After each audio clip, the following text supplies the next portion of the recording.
The Secrets of Technology is brought to you by the StarQuest Production Network and is made possible by our many generous patrons. If you'd like to support the podcast, please visit sqpn.com/give. You're listening to The Secrets of Technology.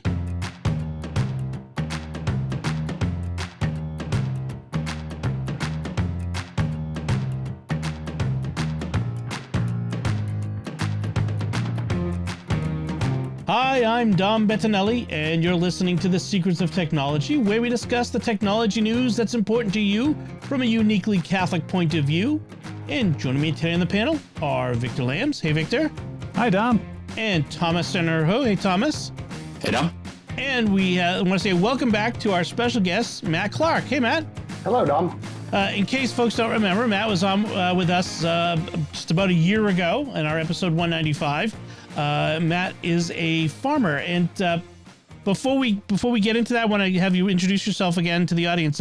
I do want to remind folks about another show on the StarQuest Network you're sure to enjoy called The Secrets of Star Trek, and you should definitely check that out wherever fine podcasts are found or at sqpn.com/Star Trek. So, Matt, again, welcome back, and could you remind the listeners a little bit about yourself and why we have you here tonight? I farm with my brother and now my son in northern Missouri. We have a row crop and cattle farm, about 300 head of cattle and 1,500 acres of row crop. So fairly diversified, and it's a full-time job. Great. Yeah, and we love having you on because you're a tech geek as well as a farmer and Catholic.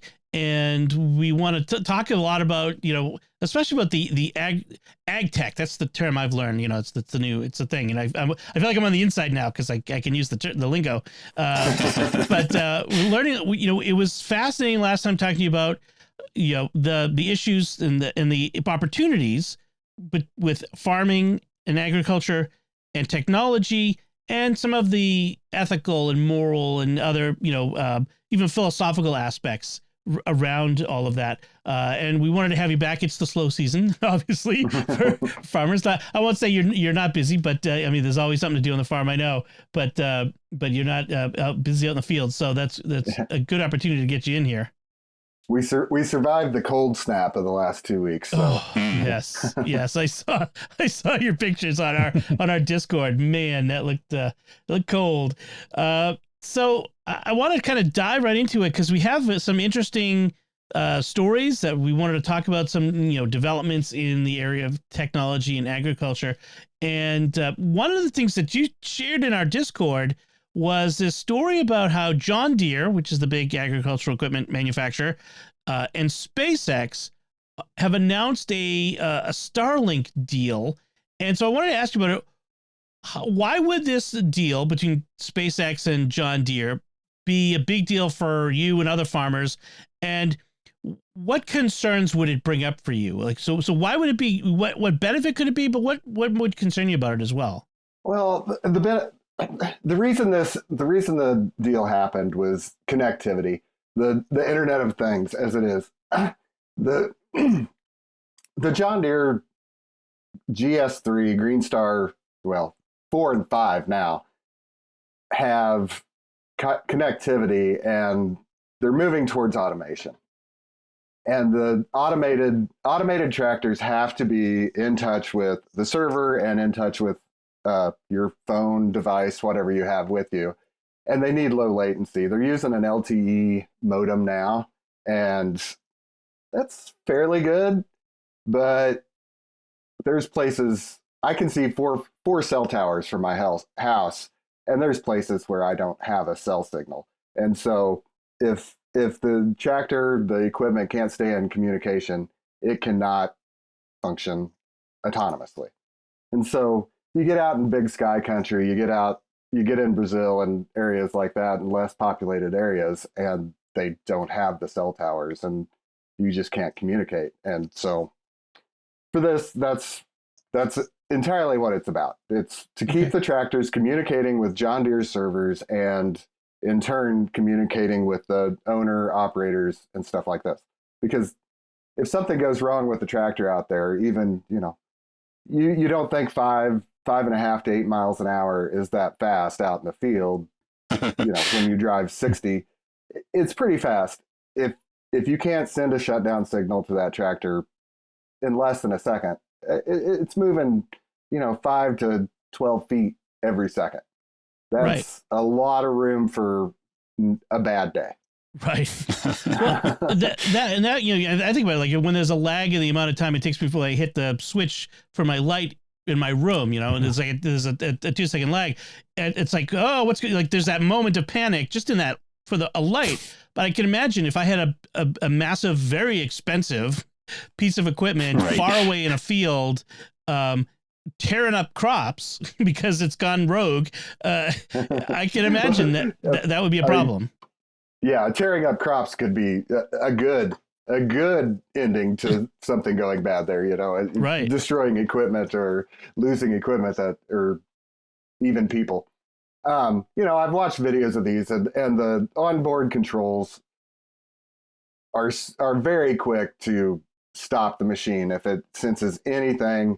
It's got, if I remember correctly, it's got 6 or 8 optical stereo optical sensors around it, plus all the other sensors. It's very smart. It has very good sensors, but it also needs to be in communication. The other side to this, and you could probably use Bluetooth or some other sort of local, but if you're running multiple pieces of machinery in a field, even with a human operator, the newest controls will talk to each other. So if I'm in a planter and somebody else is in a planter, so long as you have them talking to each other, it will paint the same field on the screen, and all of my shutoffs, all of their shutoffs will work as I cross into something that was planted by the other planter. Then bam, bam, bam, my rows would go off as it crosses the rows there. And so you need communication for that too. So we're talking somewhat. So this is really about the Starlink deal is really about autonomous vehicles or semi-autonomous, not so you can, check your Facebook while you're out in the field. I mean, or even communicate back home with people back in your house or something like that. Hopefully maybe there will be some of that, but no, it's mostly about the equipment communicating with who it needs to. I'm running GS3, the Green Star 3. And mine does not have any communication. It receives a satellite signal. It knows where it's at, but it's not communicating back to anybody. However, my planner, the planner controller that I'm using, it is Wi-Fi capable, and it's not cellular capable, but Wi-Fi. And it's got features in there. I'll hotspot it to my phone out in the field. And if I have an incident report where it crashes or locks up or just acts weird in some way, push the button to make report, send it to the manufacturer right there, and just be like, there you go. If you didn't want this information from me, you shouldn't have given me the ability to do it. Well, that was going to be my next question about it too. Is like, is it communicating back with the manufacturer, and do they respond to it? Have you had any situation where they've been able to respond to what's going on? On crash reports, not so much. We have last year, as we were getting ready to plant, we had issues, and they were responding very quick because my planter was not communicating with the controller for 4 or 5 days, and the tech and I were tracing Ethernet and swapping routers and modules and stuff, and nothing was working. And finally, after banging our heads on the wall for a week, I mean, they were a day away from sending somebody from corporate to come and look at this and figure out what it was. And we finally figured out which switch box to go around with the Ethernet and delete, and voila, it went to working and all was well. This was the biggest aspect of talking to you that became up, is that the modern American farmer is as much an IT guy as he Right. is a guy, Yeah. with dirt under his fingernails. I mean, this is you're talking about running Ethernet and routers, and I mean that sounds very familiar to someone like me who used to do that in an office building. Well, yeah, and a lot of the working on the tech is new to me. I mean, until not that long ago, I had a ground drive planner that had chains and mechanical gears, and you literally changed sprockets on a transmission to change the population and stuff. We had tech, but it wasn't nearly as involved as this planner has. But it's a new skill set that I'm having to learn to diagnose. Even if I can't fix it myself, I need to be able to get close whenever I'm talking to the tech, so that he knows what to bring with him if he has to show up. Mechanical problems are easy. You see a wheel fall off, like, oh, look, a wheel fell off. You lose communication. You're like, okay, where do we start? Right. So these are switches and modules on the device itself? Yes, on the planner itself. Oh, wow. Yeah. Excellent. Yeah. Each row has a module, and there's a couple of switch boxes to bring them all back and talk to the router. And then that router runs just a single Ethernet up to the controller. Interesting. Which is built off a I looked at the back of it the other day. I think it's a Dell rugged tablet is what it's built off of. Wow. Oh, wow. It's updated every year, which will be in February. So tomorrow, sometime in February.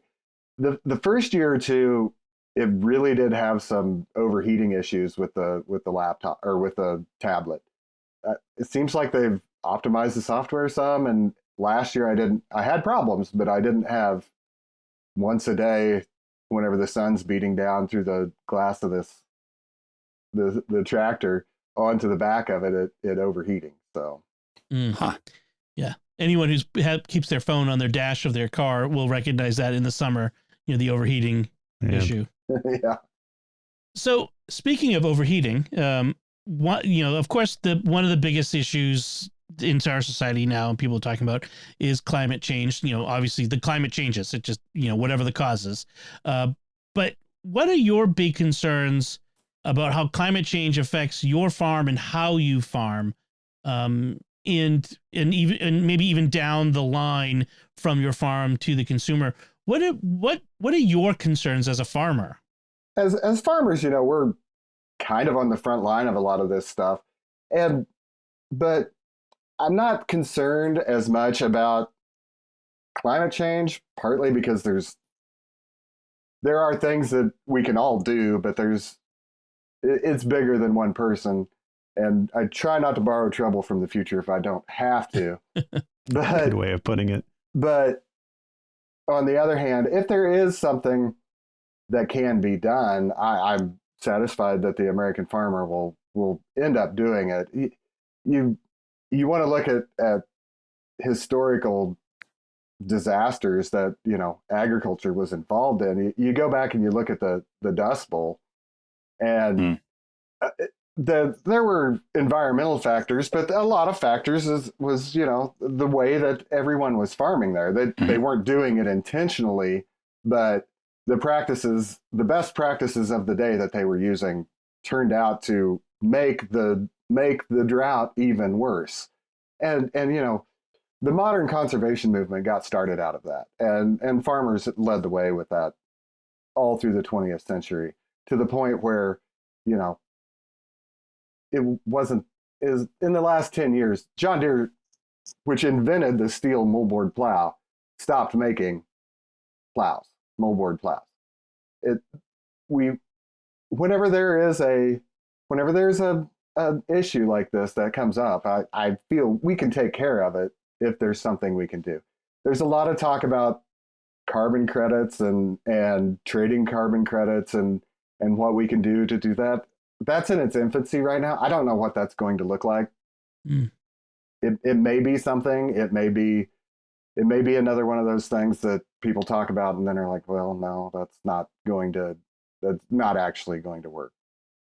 That was one of the things I in some of the articles I was reading, was this idea that, there's so much farmland in the United States, and so much carbon, which is plants are basically carbon, that you can lock into agriculture. Basically, you can lock carbon in.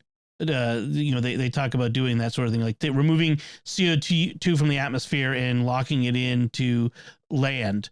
But like you said, that technology, we're not quite there yet with the tech, and that's pretty cutting edge and pretty far off probably at this point. It some of it is. They're talking about using cover crops and minimum tillage. Everybody has at least experimented with cover crops, and there can be less tillage, but it needs to, we are at a lot more or a lot less tillage now than we were 20 years ago, 50 years ago, or 100 years ago. Can I ask for a definition of terms? So cover crop and tillage, because the audience will want to know. Okay. Yeah. A cover crop is a crop planted on a field whenever there is not a cash crop being grown.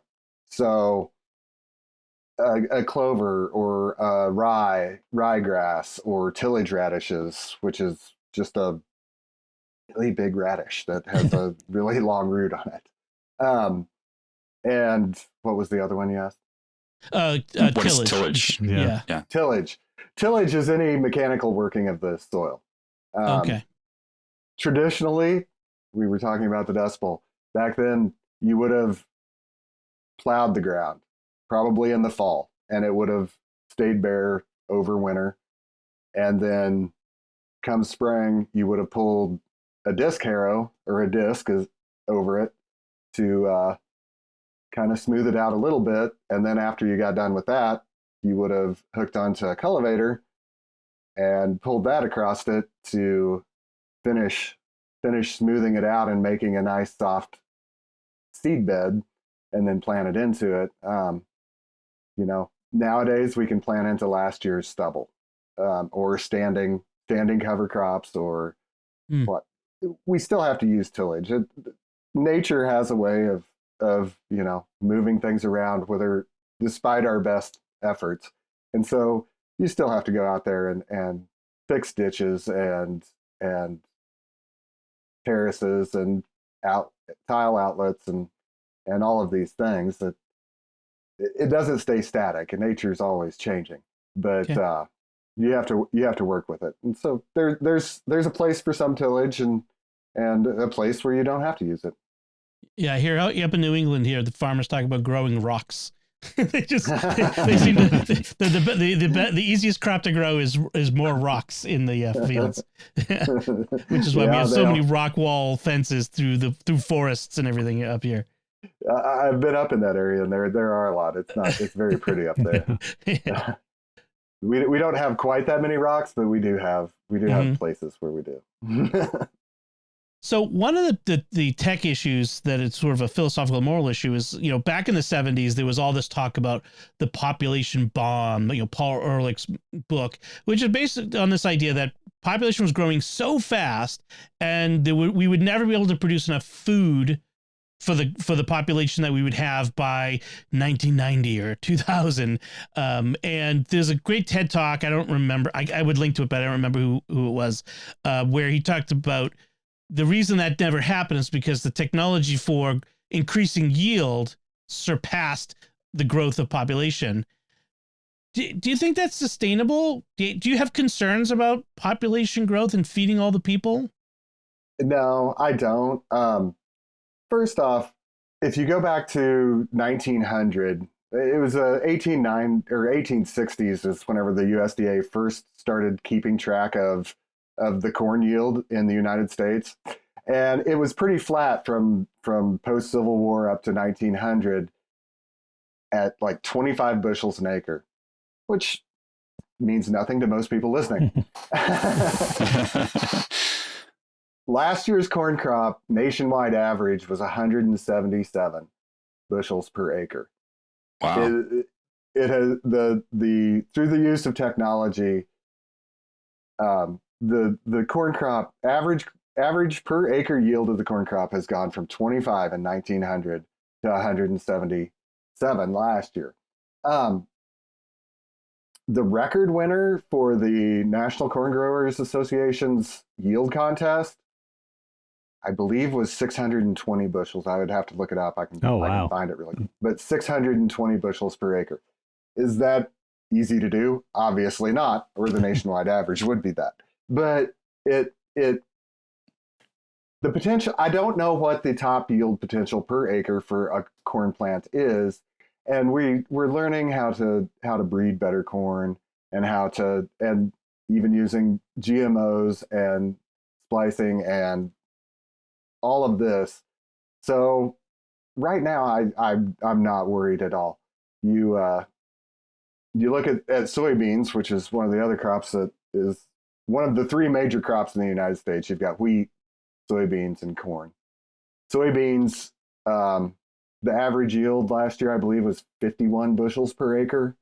And the record was set either last year or the year before at 200 and some change, like less than 210. It was either 201 or 206 bushels per acre. So the yield potential is there. It's just using modern tools to unlock it. And other countries are getting even higher yields than the U.S. per acre. I understand. For certain crops. Probably for certain crops. Probably not corn. Right. Brazil. I don't know if they've surpassed us in total bushels produced of soybeans. They may not. I mean, right now, everybody like me gets up and checks Argentina's weather every morning. Right. you know that's where the growing season. That's where the growing's going on right now, and all of these crops are a world crop, and in order to make decisions on what we plant, we have to know what everybody else has. So if we need to make last minute adjustments in our ratio corn to beans or whatever. Okay. It's interesting. Yeah, I thought this article that Dom shared was really neat, that it talked about the alternative proteins, and having a vegetarian in my house and trying to solve the protein problem for our household has been really interesting. So I was wondering if you have any insight into that. I know soybeans is a part of that. Is there anything else that's coming up? Not that I know of, really. I mean, usually alternative proteins, you're using soybeans. Some chickpeas probably too. But as far as I know, the soy protein is really where they get a lot of that from. But that could have a big impact eventually. The article was interesting, was saying that a lot of the consumers have pushed back on, Impossible Meats and the stuff at the direct to consumer, level. But the next level will be making them ingredients in processed foods. You don't need to know that the egg, quote unquote, in your Duncan Hines cake mix is, protein based egg, as opposed to, one laid by a chicken. And I think it's kind of interesting to think about how, these products will change how we do things, but not necessarily in a way that is upfront visible to consumers. It will. I mean, in the food industry, taste change and stuff. Your meat-based proteins aren't going anywhere anytime soon. Thank God. But yay! Give me a steak and a. If it's something that the consumer wants, the consumer always gets it. Yeah. They're, the consumer are the ones buying the product. Right now, like you said, it looks like they've really backed off on the impossible meat and stuff like that. But, it's important, especially for, people that have meat allergies and stuff, to be able to get protein to them in a way that's digestible. So. Okay. Victor, you had a question that I saw that you put in there about a similar area, right? Yeah. So you mentioned that the consumer kind of is the final word, and what you grow depends on what obviously people are buying, and where else they can get it. But do you feel that in the industry as a whole, there's any sort of motivation or not necessarily pressure to change what you're growing to grow more of the alternate proteins or anything like that? I mean, as far as row crop goes, we're raising corn and soybeans. We have changed, and we don't really raise wheat anymore because we just don't have a market where we're at for wheat. That's all out west, and Kansas, Nebraska, Oklahoma, those drier areas. That's where they raise wheat. Up until 10 years ago, we would have a few hundred acres of wheat every year, and like I said, the local market around here just dried up. But also, if you look at meat production in general and cattle in particular, that the taste in that change all the time. And I'm sure everybody out there has a 1950s animal husbandry book that they can just grab. But go on Google and search for 1950s Hereford or 1950s Angus animal, and you'll see an animal that's probably about 4 foot tall, 4 foot wide, and 4 foot long, and just short, stocky. And then just find a picture of a modern cow. In the last 50 years, everyone's wanted leaner meat and better cuts and better marbling, and that's what the industry's moved to is that. And the Angus Association has done a really good job of marketing over the years. Everybody thinks a beef cow is a black-hided, black-haired cow. But so much so that your traditional continental breeds have bred a lot of that black color from the British Angus breed into them. But on the other hand, the consumer wanted lean meat, so you've had to take those continental breeds that were leaner, taller, skinnier animals and move their genetics over into the Angus breed So yeah, the things change, and we've traditionally raised Simmental cattle since the 80s or so something like that. And they're colored animals, usually white with either blonde or strawberry, traditionally with either blonde or strawberry spots on them and everything. And now you go to an Angus show and you've got all blacks and all black baldies. I mean, a black baldy is a black animal with a white face. Interesting. I found a quick article from the Oklahoma State University on implications of cow size change, because I was quickly Googling it. And even from like 1993 to 20, say, I think that's like 16 or so on this chart, the average weight has gone from, say, 700 pounds to almost 800 pounds just in that 25-year span. So I can imagine, like what you're saying is like they're making more dense, per square meter, the density of beef has gone up. Oh, absolutely. Not only has the meat got leaner, but we've selected for inbreeding. We have selected for more efficient animals that turn grass and feed into something that we can eat at a more efficient rate.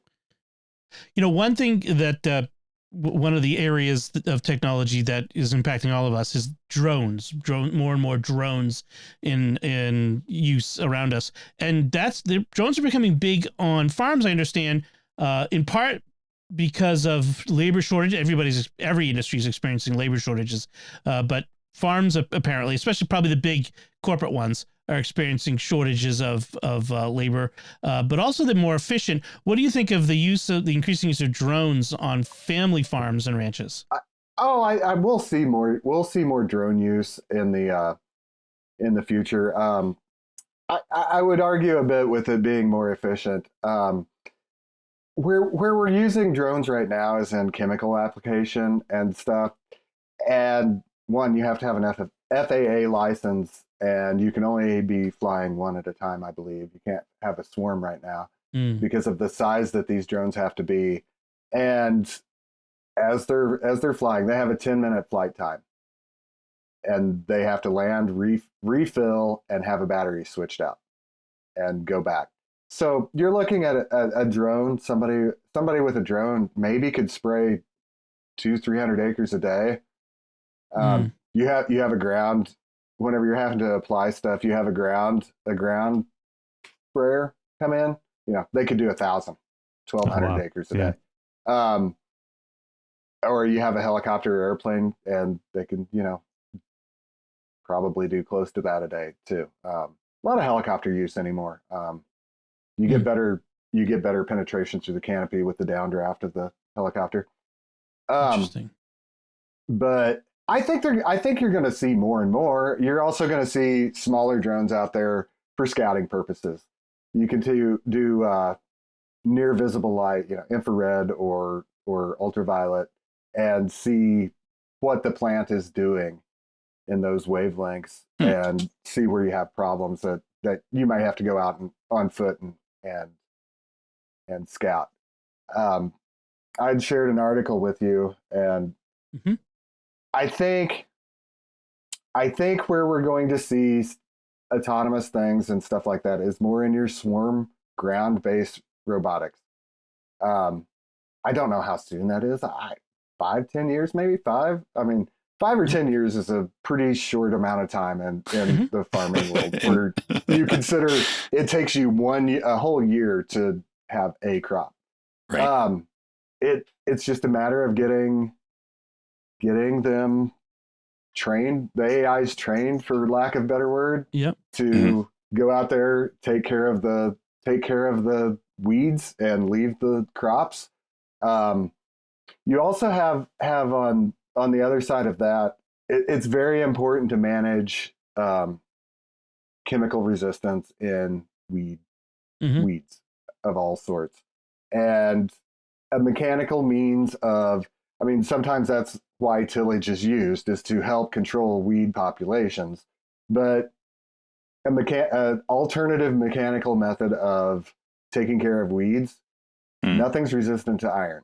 That was an interesting aspect of this article that you shared. This company, it's a startup called Greenfield Incorporated, and they apparently have these small ground-based rolling autonomous vehicles with lasers that recognize weeds and will burn the weeds basically as it goes very rapidly.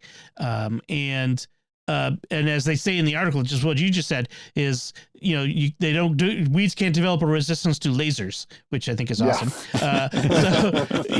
And nobody wants more herbicides. I think in general, herbicides that we have today are fairly safe and not like the old days. Yeah. But fewer herbicides is always better than more. Fewer chemicals is always going to be better, both in the marketing, but just in general. And I like the idea that we could get a swarm of small autonomous ground-based vehicles that could do a lot of this work. It's pretty fascinating. Yeah, the products that we're using now are the least persistent and the safest sort of chemical pesticide control that we've had ever up to this point, and it just gets better. But as someone in the industry, my biggest concern is managing all of this correctly so we don't get resistance and then have a problem weed that there's no other way but tillage to get rid of it. Right. Or going out there with with a spade and walking the fields. I've walked fields before. It's no fun. We also don't want to end up with the Last of Us scenario, Yeah. Victor, hordes of drones with lasers on them chasing you down either. Lasers against weed people. I see a very bad B movie on the horizon. Revenge of the Triffids or something. Victor, I'll let you have the last question because it's it's a fun one. Yeah. So if you could have a second farm and it's anywhere in the world, where would it be and what would you be growing on it? Probably in the wheat producing area of Australia. Um, go down there and raise wheat. I mean, they have some of the biggest equipment and the largest fields in the world down there. I mean, you go on YouTube and look up Australian farming, and you'll see combines with 60 and 70-foot headers on them, and, and seeders that are 215 foot wide being pulled by 2 articulated tractors and stuff like this. And wow, that would be fun to do for a while. Yeah. I thought for sure you'd say pineapples in Hawaii, but No, I'm not a water person. I'm sorry. Okay. Excellent. Well, this is great. I mean, I love to have this conversation, especially to learn about things that are not in my wheelhouse, but that are vital and important to everything, to all of us. Farming and agriculture is vital to every single person in the world. And so to get your perspective as someone whose hand is literally in the soil is great. And I appreciate it. And I thank you for joining us to do that. At this point, and Matt will stick around with us for the rest of the show to join the conversation. But at this point, I do want to stop and take a moment to thank our patrons who make it possible for us to create the secrets of technology, including Clint C., Mike M., Brett, John M., and Robert S. Their generous donations at sqpn.com/give make it possible for us to continue the secrets of technology and all the shows at StarQuest. And you can join them by visiting sqpn.com/give. So before we get into our headlines, I do have one little bit of technology advice to hand out if you are an iPhone user. If you have an iPhone and you can update it to iOS 17.3, do so. And then once you have done so, go into your settings, and here's a little tip. My wife didn't realize you could do this. Pull down and from the top, and there's a search bar that appears, and then type in stolen device protection, and then tap on it and go right to this new setting that's available. I think it's under passwords and passcodes if you go the hard way, and turn it on. It is a new security feature. It is not on by default. I don't know why Apple doesn't put it on by default, but it should be. Every single person should have it on. And this goes back to a story we talked about last year where people were having their phones stolen in public after someone shoulder surfs their password, stands over their shoulder, sees them enter the password. They get their phone stolen, and within minutes, the person will log them out of iCloud, change their passwords, and basically take over their digital life. And there was nothing they could do about it. What this does is it requires that to change the password on device, it requires Face ID or Touch ID, which is new. That's the first time Apple has required that as a primary. That's usually the Face ID and Touch ID is a secondary. But if you enter the password, then it requires a Face ID or Touch ID in order to change the passcode. And there's a delay of up to an hour to make a couple different changes. So if you changed more than one thing, and finally, this is only operative when you're doing this outside of significant locations. There's a feature in your phone where it knows basically this is your home and that's your work. Places where you are all the time, unless you hang out in the local bar like Cheers all the time, and that has become a significant location. But some of these features will be operative in, at home or at work, but will be out and about. So just something to keep in mind. So if you have, and most importantly, not just if people listen to us, I assume you're a techie, but everyone in your life who has an iPhone, do this for them too. Make sure everyone does this, because we need to protect people's data and information. So just a little PSA there. So let's move on to our headlines. And this first one, you know what? I got the perfect panel for this today, because I got a couple of video gaming guys here. This was an article from visualcapitalist.com. They do a lot of infographic stuff. And it's a chart of 50 years of video game revenues from 1970 to 2022. 50 years. Let me get my cane out. Yeah. So, and it's a fascinating thing because it breaks it down by kinds of gaming. So, for example, early on, there were basically one kind of gaming. There were arcade games. Then in the early 70s, we started getting console games, and then sometime around the beginning of the 80s, PC games, and then about 1989, Nintendo launched the Game Boy, and so on and so forth. And we get mobile around the early 2000s. That really takes off, and then VR AR, which is big, but it also shows the growth of the amount of money. And I think this is all in 2022 dollars. That it went from about $1 billion in 1971 per year to almost $200 billion in 2022. So what do you guys think of this? This is fascinating to look at the history of gaming. It's very neat. I love that my first year of life was the peak for arcade games. Yes.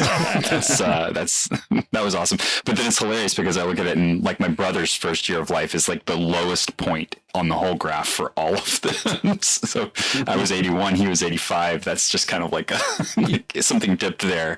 There was a weird crash, in the whole market in 85. According to the chart, oversaturation of low quality games crashed the industry. Yeah, that doesn't surprise me at all. The great video game crash of you could blame ET, but the video game crash of 83 is definitely an interesting historical phenomenon. One of my favorite non-SQPN podcasts, and I only have a couple that aren't SQPN podcasts, is called They Create Worlds with Alex Smith. And he is a video game historian, but also trained as a lawyer. So it goes deep into the business and legal aspect of video games, not just video game development. So definitely check out They Create Worlds if you're interested in the legal and business aspect of the gaming industry. Very fascinating. Which is bigger than TV and movie industries combined. I found it fascinating. I didn't realize Steam goes all the way back to 2003. It's 21 years old at this point. It's kind of wild. It's the really interesting thing about this graph too is that right now, when you look at it, you realize how big mobile gaming is. And as a person who's into developing video games, it is very hard to find content about being an indie developer developing video games for the PC or for just a sit down playthrough, because everything is geared towards mobile because it's easy, it's fast, and there's just a huge market for it. And it's easy to extract money out of the mobile gamer. And that's it's not necessarily a pejorative, but it's just that a phone is necessarily already connected to an account. Usually, almost every Android and iPhone has a way of getting, spending money right there on the device. And so we got that Fortnite, Candy Crush thing that happened, and boom, there was a lot of money exchanging hands and that sort of thing. Well, and your microtransactions are almost painless. It's exactly too painless, shall we say? It's interesting that handhelds with the rise of mobile have almost gone away.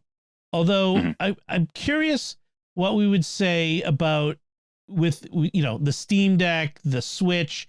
Are those handhelds? Are they consoles? Are they mobile? What are they? They're sort of a new category on their own. So I'd be curious where they put those here, because if I buy Legend of Zelda, is that a good example? I'm trying to think of one of something that would be available on a bunch of platforms. But if I buy something for the Switch that could also be used on PlayStation 5, is that a PC game, or is that a console game, or is that that's a good question. It would fit for the specific one you buy it for, because if I buy a game for Switch, for example, I don't get to play it on my PC. No, that's true. The Steam Deck's the breaker for that, though, because if I buy it for Steam, I could do both. So I don't know. I would consider the Steam Deck a PC. I mean, it's like a laptop, essentially. It's a small laptop with a very small screen, with a relatively small screen. Yeah, I'd love to see this. I'd love to see like a category added for dockables or something like that, where you can do that kind of thing. You can just pull the device off and walk around with it. Well, I'm also curious to see where this chart will look like, what it will look like in 10 years, as we have, the Meta Quest 3 and the Vision Pro and whatever's coming after that, I think the VR AR category is just going to continue to, it's going to do what mobile did, I think. So, especially as we start adding devices like some kind of glasses that allow you to interact with your phone immediately for all of the things that your phone normally does, but then that level of gaming getting added on top of it, that'll be really intense. We'll see how that goes. The other fascinating aspect of this is, apart from handheld and arcade, every other category just grows. Like every category has been growing, and some just more than others. And so it's not that mobile replaced PC and console gaming. If anything, it replaced handheld. It just is another way for people to spend money on gaming, which is the fascinating aspect. All right, our next headline is from Axios, which does this bullet point sort of stories, but it's interesting. The story is about how introducing Gen Alpha. That's right, we've passed Gen Z; they're old news. Now we're coming up on Gen Alpha, and according to this definition, Gen Alpha is still being born. So the generation currently being born up to about 13. So that's the, and I think they said like this year, they're talking about maybe this year being the last year, but generations need to be a little longer than that. I think like 13, 14 years of a generation, should be 20 at least. But in any case, Gen Alpha, they call them the iPad kids. iPad kids. Because they were born the year the iPad was introduced, from 2010 till today. That they are mainly the children of millennials, which is also interesting. Although I have a Gen Alpha. In fact, I have two, I suppose, by that definition. I gonna guess, Victor, you and Thomas both have alphas. Multiples, yeah. I got a couple Zoomers, a couple alphas. I've got then I guess 4 alphas. Yeah. So, but it's interesting. Like they look at some of the things. Thomas, are you a millennial? Technically, 81. I think so. I think that makes you you're a geriatric millennial. Yeah, right. Exactly. I love to do that, called millennial geriatric. Yeah. Well, in any case, it's interesting, like the differences here, like the number. 79% of millennial parents and their kids are on social media. 40, that includes kids above 13, obviously, because it would have to. They talked about the average age that the kids in this generation get a phone is 9, which is wild. That doesn't surprise me. Yeah. I mean, the whole concept of generations is a marketing tool, basically. And you have to read this article like it's written by a marketer to people who are other marketers or want to be marketed to. Sure. The very first bullet point says, that's 2 billion people. Well, that's probably worldwide. And then it goes down to describe very, Western cultural things. Like the kids at 9 years old have a cell phone. Well, not all those 2 billion people will have a cell phone by that. Yeah. So it's, so I mean, I think it's, that when you're marketing, you have to come up with something new, and, that's, I think, what this is. I mean, sure. And then if it's a marketing, you could say, these kids are going to be very, socially conscious, and at some point it's a self-fulfilling prophecy, and, but it is what it is. It's really interesting to see the difference between my kids that are the Gen Z and the alphas, though, because the Gen Z are very much still in that kind of meme culture where everything is short bursts of funny information, and my alpha kids are already sick of it, and they're using it ironically. So I've observed this too. Yeah, and it's weird to watch this happen, because I'm like, you're not old enough to be this cynical about this stupid stuff. What are you doing? Yes.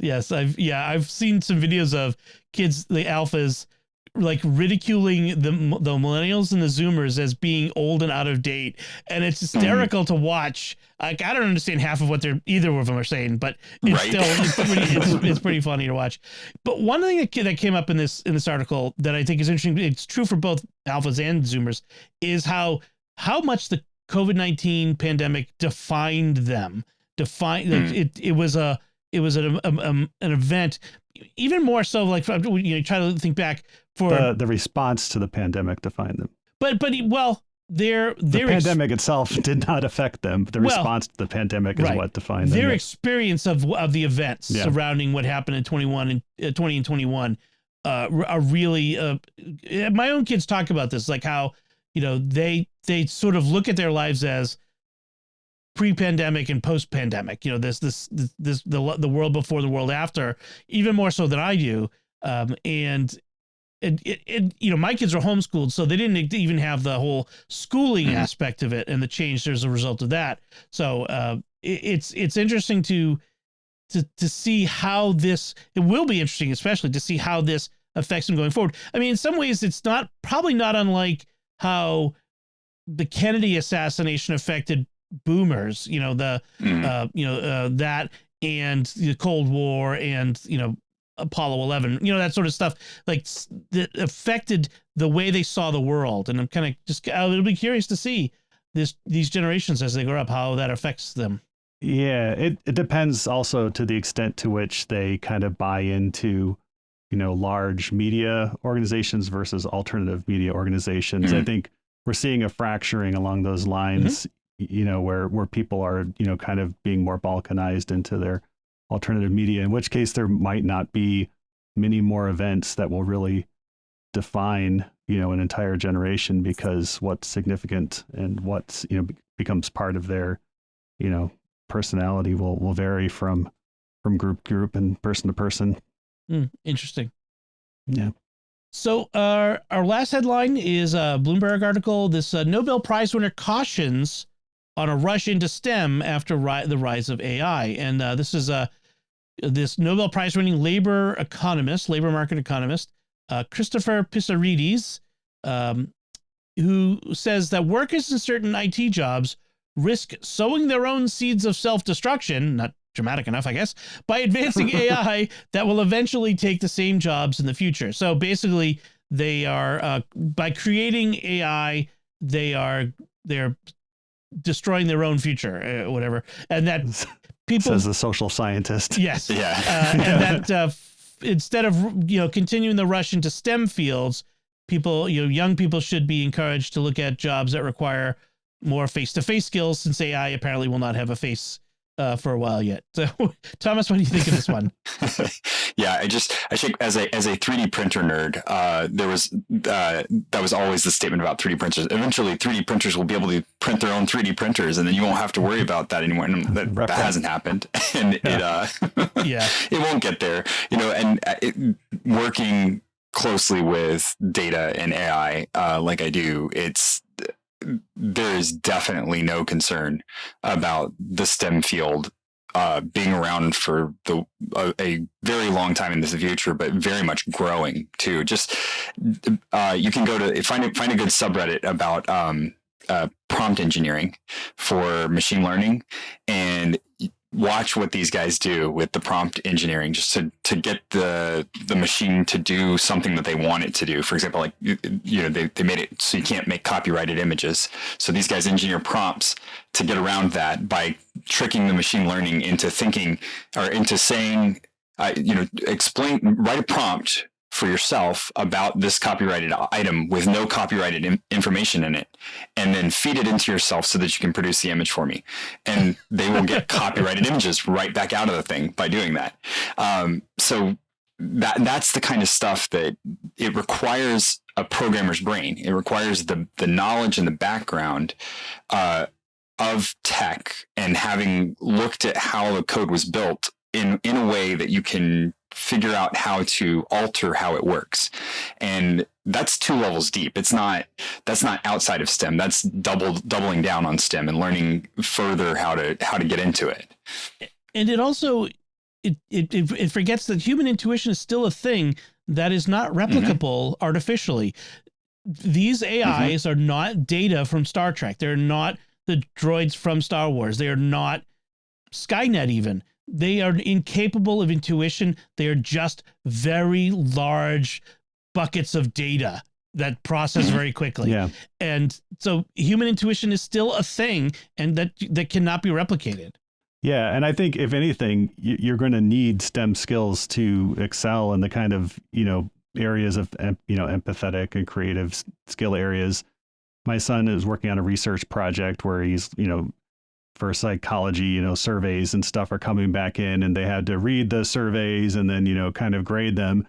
And of course, being the lazy Zoomer that he is, he thought, hey, LLMs exist to go through this kind of thing. And so no computer science background, he figured out how to get LLMs to assist with the task. He still reviews it because you don't want them to hallucinate or anything. But I think we're going to see a lot more towards that.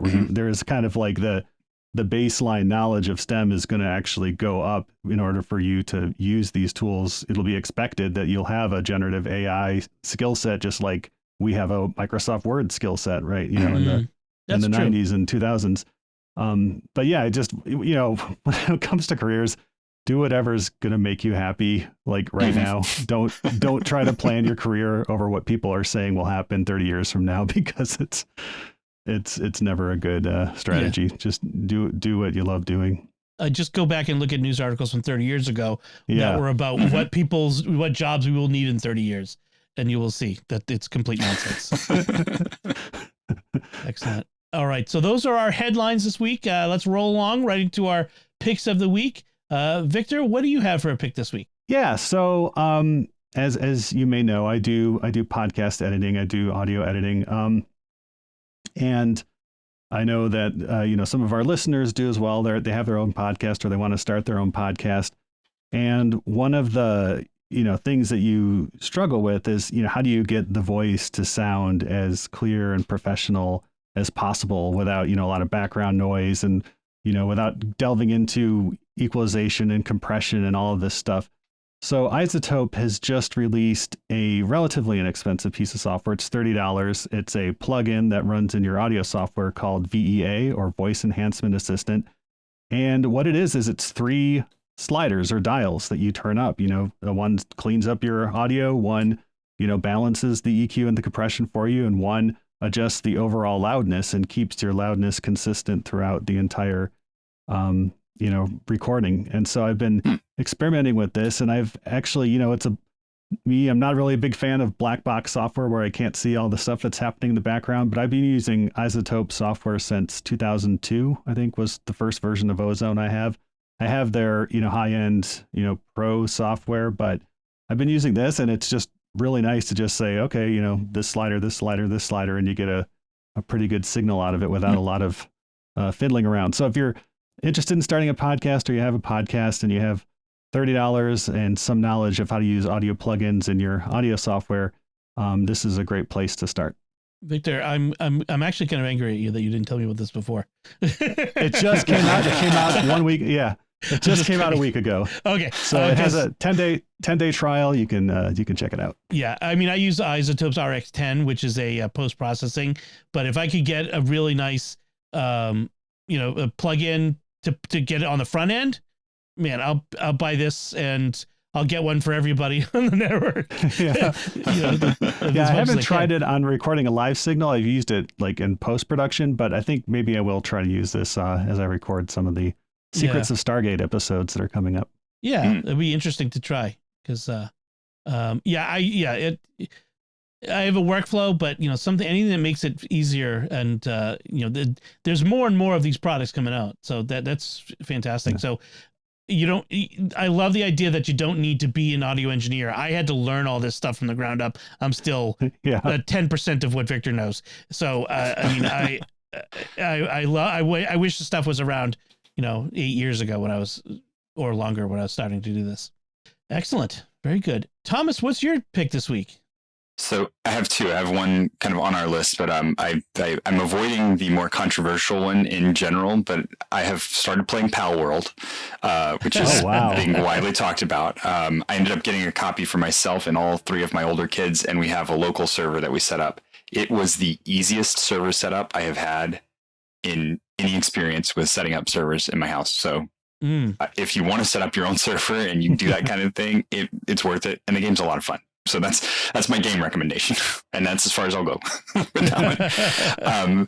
But as part of that, like in my gaming experience, I was trying. I got a new computer, and I tried out a new operating system because I'm Linux junkie, and I always want to kind of bounce around in what I'm using. Mint was getting a little stale for me, so I wanted a new experience. I tried Ubuntu core itself, did not like it. Had a really hard time setting a lot of stuff up. So I got a derivative that was supposed to be better for media. It's called Kubuntu, Kubuntu.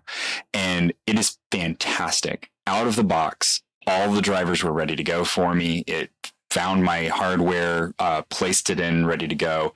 This is my go-to recommendation for daily drivers for new Linux users. 100%. It has just been a fantastic experience all the way down. Excellent. And as usual, free to use, right? Yep, absolutely, 100%. Yep. So. That's cool. That's excellent. I keep wanting to experiment. I have to, get myself an old box and throw some Linux on there because hearing you guys talk about it makes me really want to get into seeing how it works.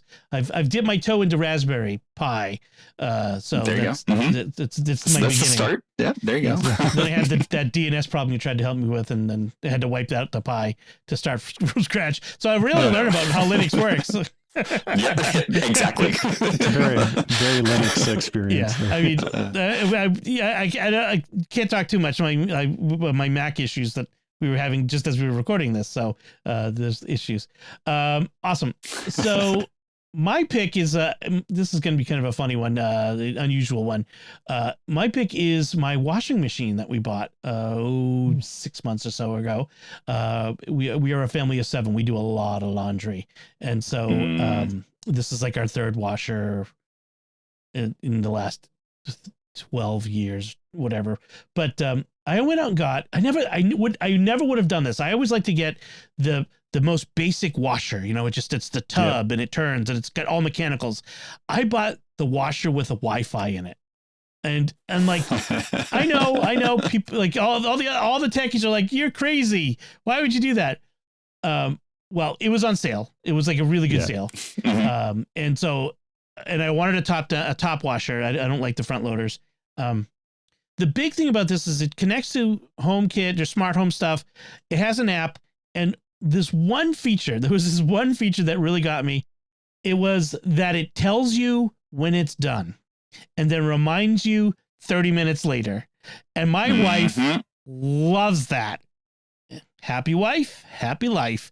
In fact, what she wishes is that it had more customizable alarms and notifications, like remind me 15 minutes, 30 minutes, 45 minutes, and an hour. And then in an hour we got to rerun it because it's going to be all musty. But she's like, I want more. For some reason, it has all these these notifications you can get before it's done. It'll be done in 15 minutes. What am I going to do? Stand by it? Just tell me when it's done. I don't need to know now. It's going to be done in 15 minutes. But in any case, but you could also get notifications when you on your phone when you're out of the house or whatever. And then you can set up all kinds of special washing and special modes and control it all from your phone. One of the things she likes is to be able to tell it to she's a night shower. People are morning showers and night showers. She's a night shower. She gets out of the shower, gets into bed, and turns on the washer now that she's out of the shower. It's a run at night. Oh yeah. That sort of thing. And it's like she doesn't have to go to the washer and turn it on. That sort of thing. So it wasn't super expensive. I'm looking at it actually on their website now. It's $750 is what they on the GE website, but we got it for a lot less. So you can get sales. That's a really good deal. Yeah. Yeah. For something with that much tech in it, that's a pretty good deal. I don't know. I mean, it may not be for everyone. And I know some people will look at it and go, yeah, but I want a washer that's going to last 10 years and something with Wi-Fi in it. I don't, my washer doesn't last for 10 years. That's a fact of life in my household. So although as kids are getting older and they're moving out, maybe this washer will actually last a little longer. Yeah. But in any case, that's my pick this week. Matt, I didn't ask you to prepare one ahead of time, but if you had one, I'd give you the opportunity. But if I would pick my Blue Parrot 450 headset, take it with me every day. It's got very good noise canceling. I can be outside in the wind. I can be standing next to a running engine or other loud environments and talk on it. Doesn't have ear protection, but you do things just right. You can put your little ear protection in, put that over it, and still be able to talk to people. Sometimes they'll be like, "Why are you yelling at me?" Well, I'm standing next to an engine running wide open. I'm sorry. I'll back away for a second. But that would be my pick. Awesome. Very good. Jabra makes really good headsets.